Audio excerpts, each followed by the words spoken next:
Dans cette vidéo, on va voir comment se former au machine learning par soi-même en autodidacte.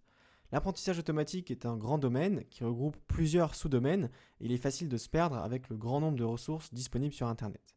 L'intérêt de cette vidéo, ça va être donc de rendre cette tâche plus facile.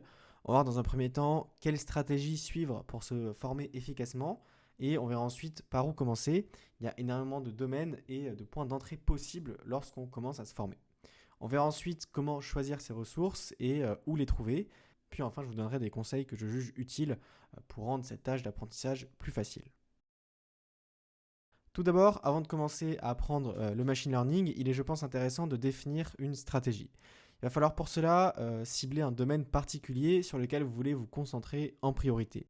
Il existe énormément de domaines différents au sein du machine learning et on ne peut pas tous les traiter en même temps. Ensuite, il faut se fixer un niveau technique de formation. Est-ce que vous voulez tout comprendre en profondeur et donc pour cela passer du temps sur les maths derrière les algorithmes ou au contraire comprendre juste assez le fonctionnement des algorithmes pour pouvoir les appliquer à des problèmes concrets. Cela va notamment influencer le choix de vos ressources et vous permettre de gagner du temps sur leur choix. Enfin, il peut être utile de se fixer un objectif, un projet à long terme que vous serez capable de faire une fois que vous serez formé sur le domaine.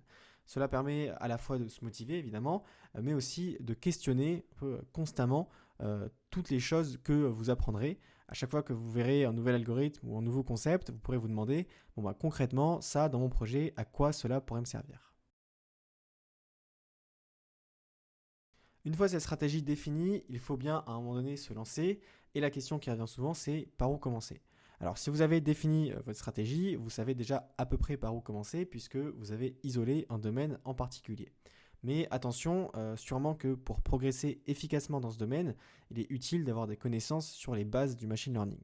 Par exemple, si on veut progresser dans le reinforcement learning, l'apprentissage par renforcement, on va être assez rapidement bloqué si on ne sait pas ce que c'est l'apprentissage supervisé.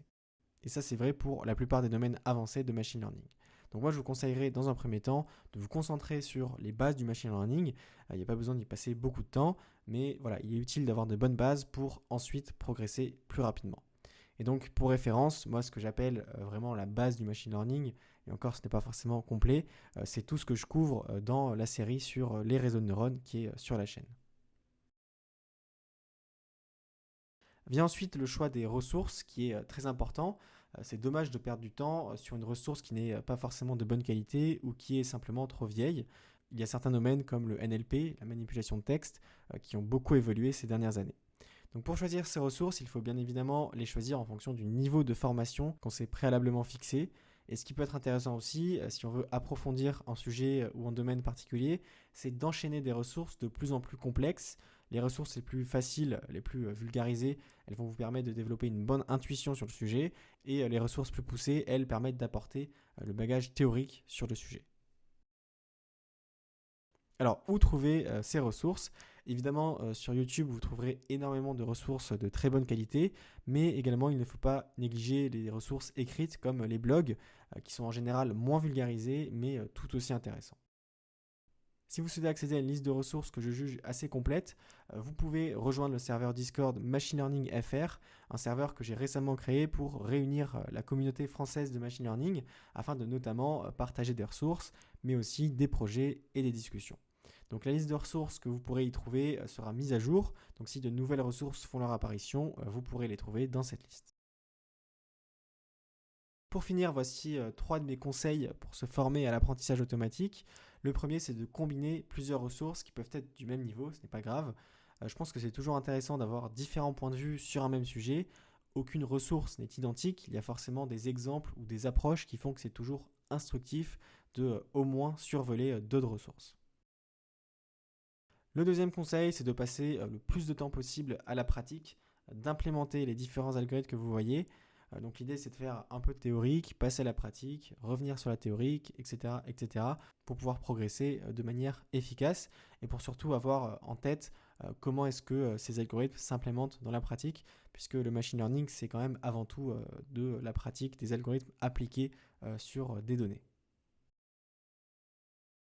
Et enfin, mon troisième conseil, c'est de tirer parti au maximum de la communauté de machine learning.